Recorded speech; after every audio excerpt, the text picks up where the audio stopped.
Ayan mga idol, boundary na ng malapit na sa boundary ng Bulacan, Malabon ang ating drop off.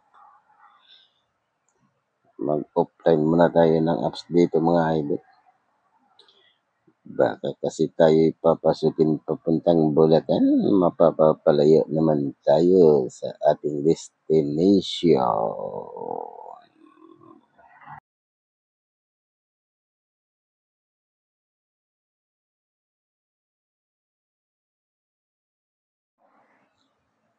Ayan mga idol.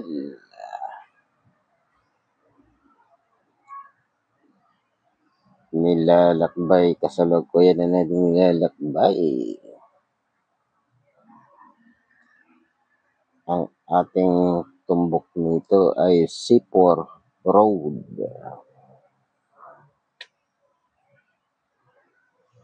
Sa ganitong oras wala pa kasi talaga siyang traffic mga idol. Kaya kailangan natin makalabas dito ng maaga dahil pagdating ng alas 5 dito, traffic na rin to.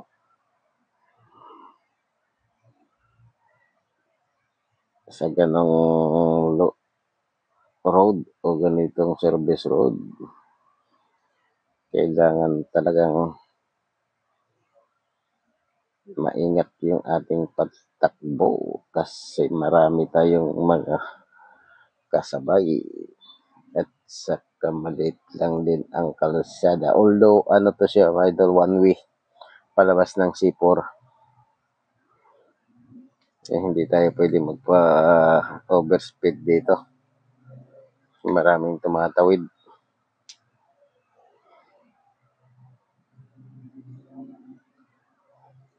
Kailangan pitix lang takbo natin.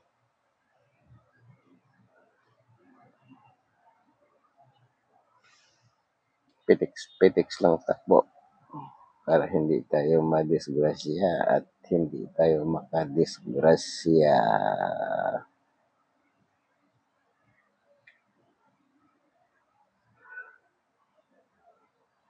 One way kasi ito idol pag palabas ng C4. Pagpapasok ng Malabon, one way din yung kabila road.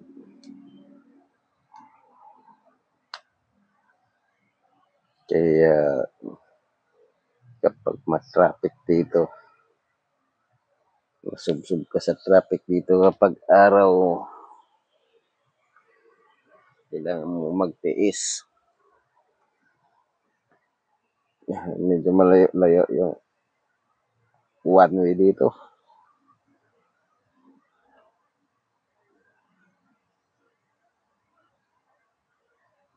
Ayan o, tulad na may mga nagbibisikleta. Kailangan maingat-ingat tayong magmamaneha dito sa lugar.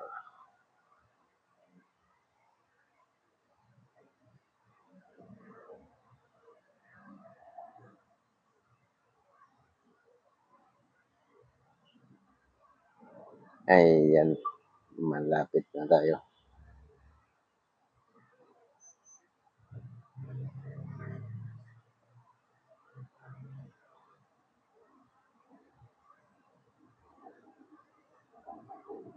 Ayan o, maraming mga maglalakad pa. Biglang tatawid. Dahan-dahan lang ang ating takbo dito mga idol.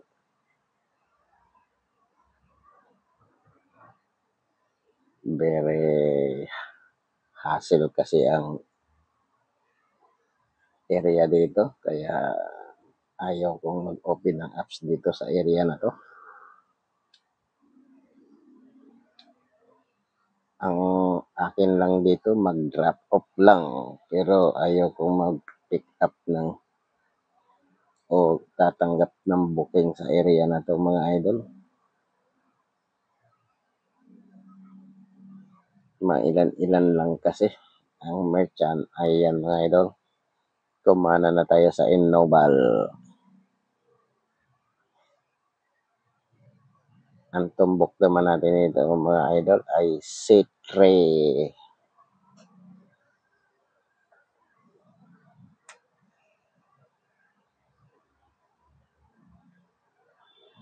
ay yung kasalukuyan na nating binabaybay ang Seat 3 papuntang Seat 3 and Nobel papuntang Seat 3. Fast forward tayo mga idol. Andito na tayo sa Seat 3. Dito mga idol, kailangan nating magdagdag ng speed dahil ang mga kasabay nating sasakyan dito, mga trailer,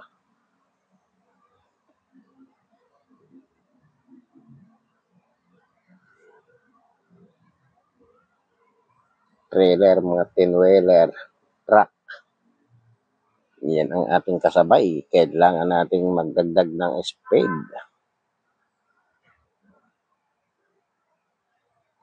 Ayon lang sa kaya ng ating takbo o ating pagmamaniho na kaya nating kontrolin.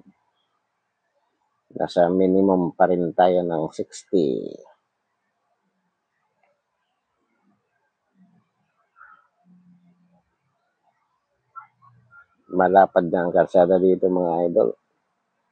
Kaya mabilis na ang takbo ng mga sasakyan.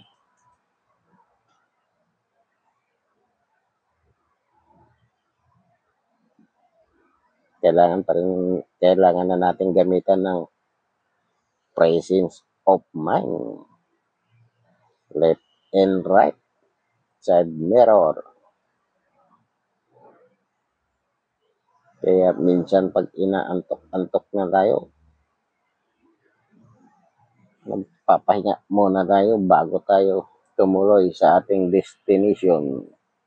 Kung hindi naman kailangan makarating kaagad.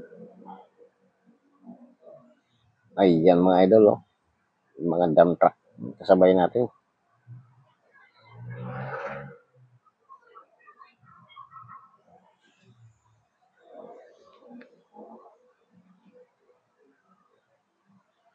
Tuloy-tuloy pa rin ang ating biyahe.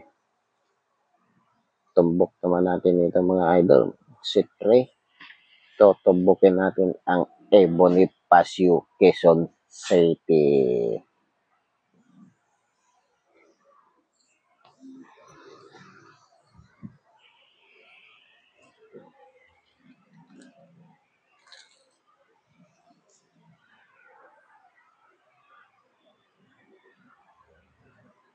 Maganda naman ang daloy ng traffic ko dito mga idol. Huwag na lang tayo masyadong magmamadali. Nasa speed limit pa rin tayo mga idol. Ayan, fast forward na tayo mga idol. Nakatawid na tayo sa Rizal Avenue.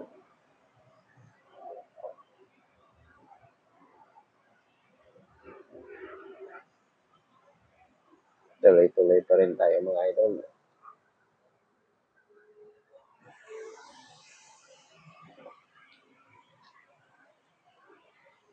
Pag wala masyadong sasakyan, parang feeling ko napakalawak o napakalapad ang kalsada. Pag maraming sasakyan naman, feeling ko napakaliit lang ang kalsada.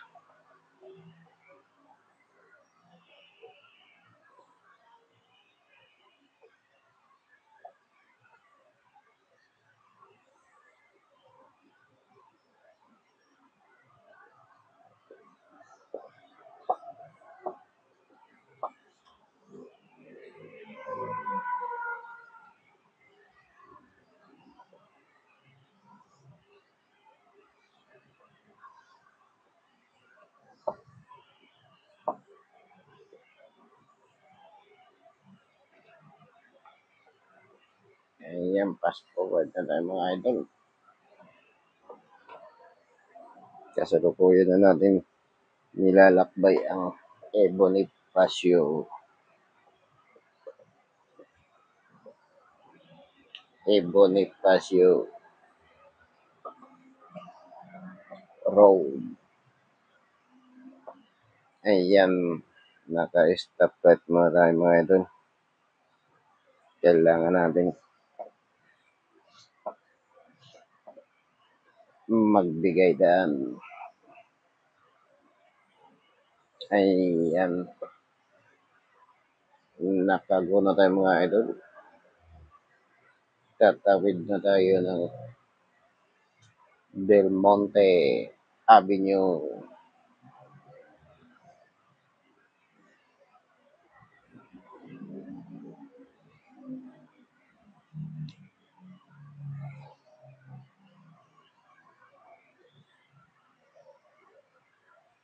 Ayan. Dahil mahaba-haba yung ating tinatakbo mga idol, kailangan muna natin magpahinga muna. Hanap muna tayo ng pwesto na pwedeng magpahinga muna mga idol. At mag-open tayo ng apps.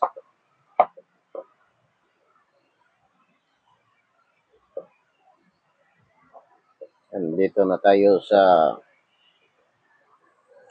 Mayon, Quezon City.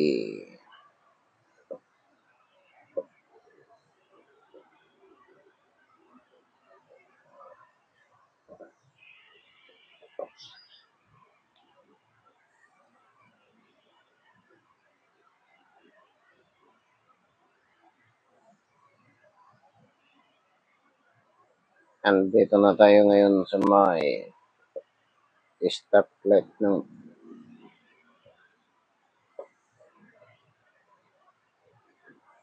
tumbok na natin ang stoplight ng Mayong corner Amoranto.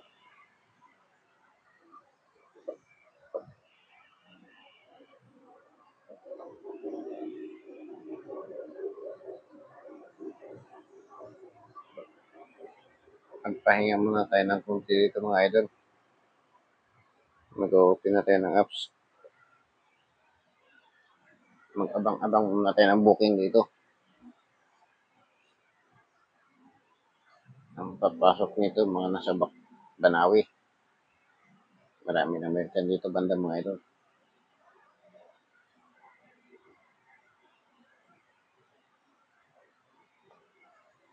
Mayon corner Amoranto. Ayan ang mga idol oh. Nakakuha tayo ng booking ng Starbucks. 2,000 mahigit mga idol. 5 paper bag lang. 2,000 mahigit.